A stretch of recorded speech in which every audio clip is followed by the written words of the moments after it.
জন্মের পর থেকেই নাকি 6 মাস 1 বছর মার বাড়ি দিদার বাড়ি নিয়ে কাটিয়েছি। তারপর যখন বাবার ফাইন্যান্স অবস্থাটা খুব খারাপ হয়ে গেল, তখন আমি দিদার বাড়িতে, দিদা নিয়ে চলে আসে।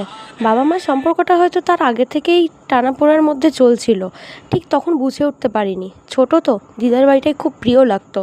বুঝতে পারিনি যে ব্যাপারগুলো কী, সম্পর্কটা আসলে কত দূর গেছে। তো এই করতে করতে ঠিক কেটে গেল বছর, যখন আমি, দিদা, দাদু আর মামা, 5 বছর। হ্যাঁ, একটু সবে জ্ঞান হয়েছে যে আমি দিদার বাড়িতে আছি। বাবা মা আছে, কিন্তু বাবা মার সাথে দেখা করতে আসে না। কারণটা ঠিক বুঝে উঠতে পারি না। কোলে বসায় না, আদর করে না, কেন করে না তাও জানি না। তো সবার মতো আমি আমার বাবার ভালোবাসা পাইনি।